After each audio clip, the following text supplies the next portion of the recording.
Sarah Matthews collapsed onto her worn sofa, her body aching from another 16-hour day. The small apartment was quiet, except for the hum of the ancient refrigerator.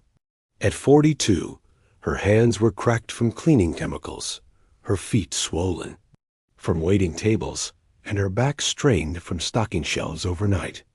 All for her son, Michael. The kitchen table was covered with bills marked Final Notice and college brochures. Michael was 17, brilliant, and dreamed of becoming a surgeon. His acceptance letter to Johns Hopkins University had arrived. Last week, a full academic scholarship that covered tuition but nothing else. The housing, books, and living expenses would cost thousands. They didn't have. Sarah stared at her reflection in the darkened window. 10 years ago, when her husband David died unexpectedly, leaving her with a 7-year-old son and mountains of debt, she had made a promise. Michael would have every opportunity she never had. "Mom?" Michael's voice startled her. He stood in the doorway, tall and lanky, his father's eyes watching her with concern. "You should be sleeping. You have to be up in 4 hours." "Just catching my breath," she smiled, quickly wiping away a tear.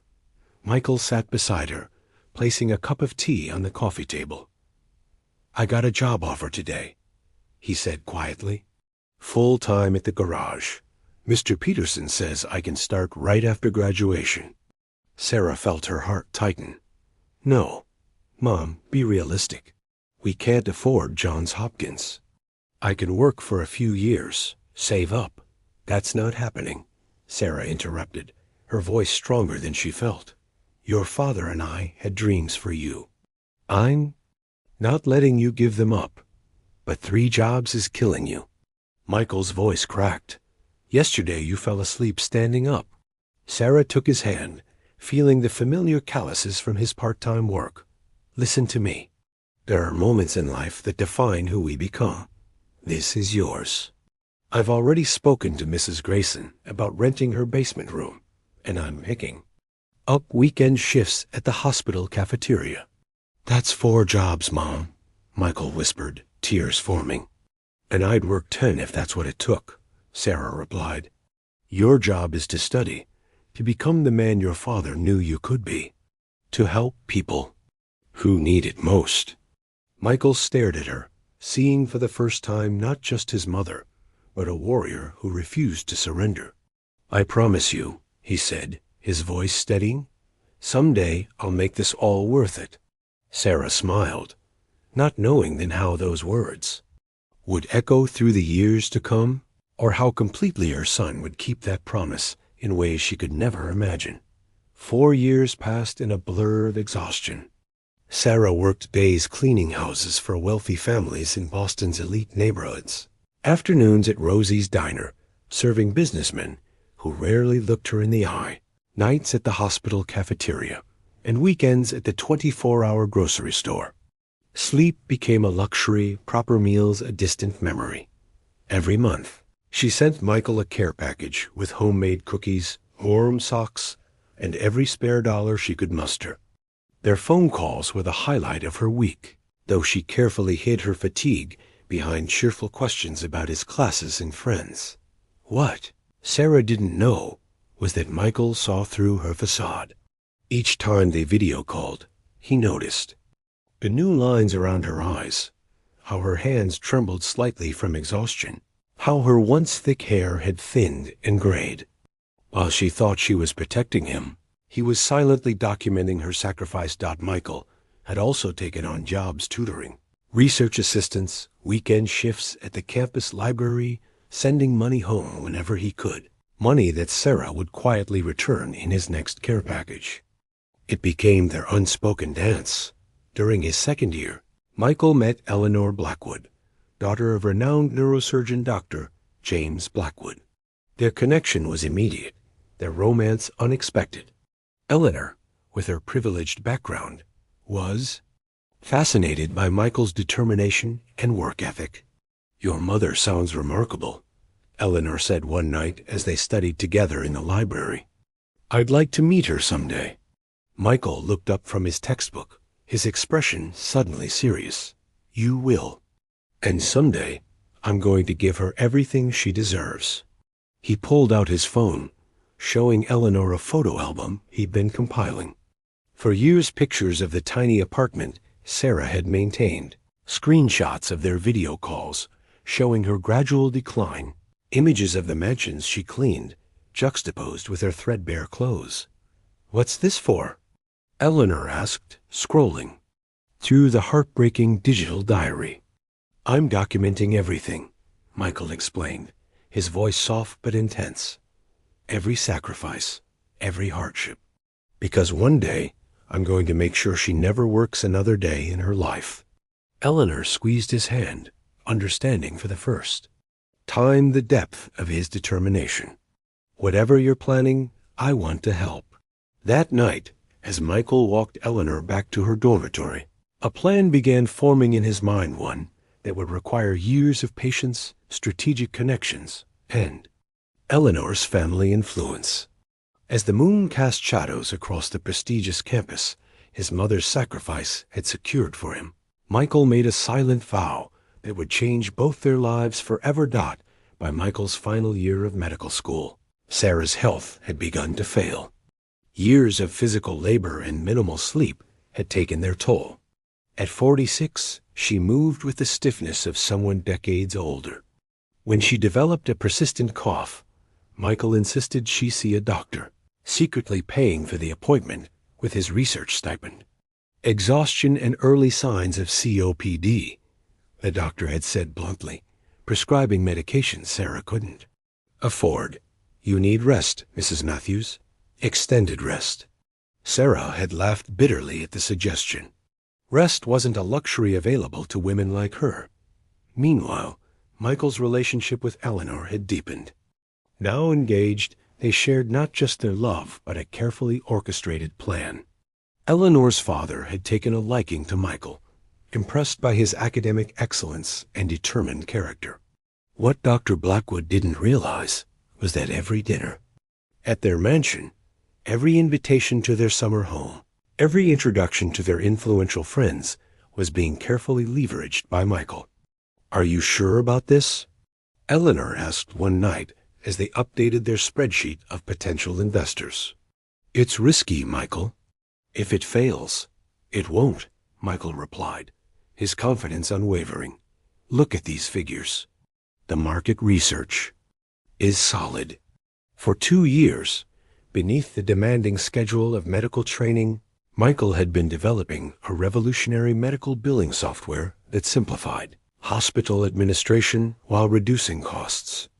Working with 3 engineering students he'd befriended, he had created a prototype that caught the attention of several venture capitalists in Eleanor's father's circle. What nobody knew, not even Eleanor, was that Michael had named the company Sarah Systems and had already allocated 70% of future profits to a trust in his mother's name. The night before his graduation, Michael received the email he'd been waiting for. An investment group had committed $2.5 million in seed funding. His hands trembled as he forwarded the contract to his attorney, another connection made through the Blackwood family. Later that evening, he called Sarah, who was working her usual Friday night shift at the hospital cafeteria. "Are you still coming tomorrow?" he asked, trying to keep his voice steady. "Wild horses couldn't keep me away," Sarah replied, the smile evident in her tired voice. "I've traded shifts and saved for the bus ticket all year." "Good," Michael said softly. "Because everything changes tomorrow, Mom." "What do you mean, honey?" "You'll see," he promised. "Just know that I've been working on something special. A graduation gift for you." Sarah laughed. "Sweetie, you don't need to give me anything. Watching you walk across that stage will be everything I've ever wanted." Michael ended the call, tears streaming down his face. If only she knew that while she had been breaking her body to secure his future, he had been building an empire to secure hers. Graduation day arrived with perfect spring weather.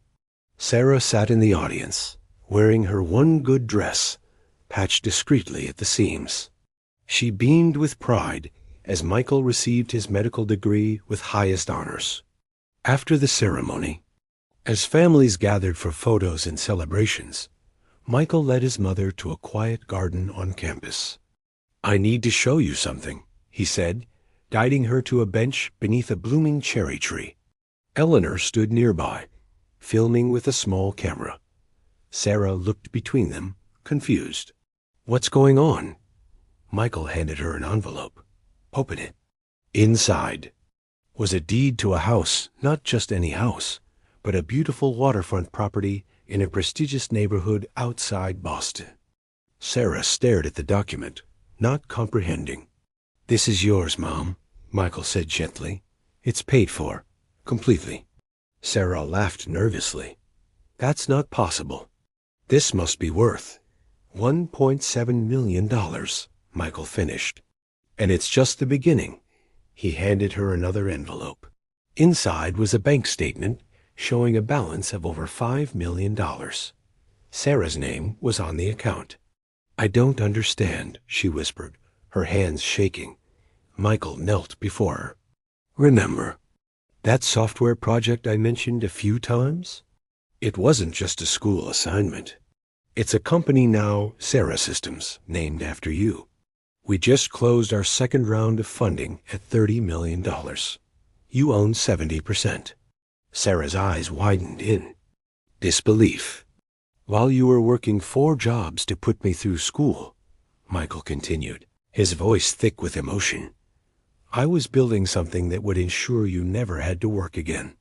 Eleanor stepped forward, placing a small velvet box in Michael's hand. He opened it, revealing not a ring, but a key. "There's one more thing," Michael said. "The real gift." The key belonged to a building downtown, a former warehouse, now converted into a modern medical facility. As they pulled up in Eleanor's car, Sarah saw the sign, "Matthews Center for Working Mothers." "What is this?" she whispered as Michael led her inside. The space was beautiful, warm lighting, comfortable furniture, state-of-the-art medical equipment. A staff of 20 stood waiting, applauding as Sarah entered. "This is a free medical clinic," Michael explained, his arm around his mother's shoulders, "for women working multiple jobs without insurance. Women like you who sacrifice everything for their children." Sarah's hand covered her mouth as tears streamed down her face. "The clinic provides comprehensive health care, from basic checkups to specialized treatments. There's also a child care center, job training program, and legal aid for single mothers." Michael's voice swelled with pride. "And every patient receives a case manager who helps them find sustainable employment with living wages." "How?" Sarah managed to ask. "Sarah Systems profits fund everything," Eleanor explained. "Michael designed the business model to ensure that for every hospital that uses our software, we can provide care for 50 working mothers." Michael turned his mother to face him. "You worked 3 jobs for my education. You destroyed your health to give me a future. Now, your sacrifice will help thousands of women like you." Sarah couldn't speak. She moved through the clinic in a daze, touching equipment, reading pamphlets about services offered, watching as staff prepared for the grand opening the following week. In the main lobby hung a large portrait Sarah in her waitress uniform 20 years earlier, holding 7-year-old Michael's hand as they stood in front of their first small apartment after David's death. Beneath it, a plaque read, "For every mother who believed her child deserved better and worked impossible hours to make it happen." That evening, in Sarah's new home, as she sat overlooking the water with Michael and Eleanor, she finally found her voice. "All those years," she said softly, "I thought I was just surviving, just doing what any mother would do." Michael took her hand. "You weren't just surviving, Mom. You were showing me what real love looks like, what sacrifice means. You gave me your life, and now I'm giving it back to you and to every woman facing what you faced." Sarah looked at her son, no longer the boy she had raised alone, but a man who had transformed her pain into purpose, her struggle into salvation for others.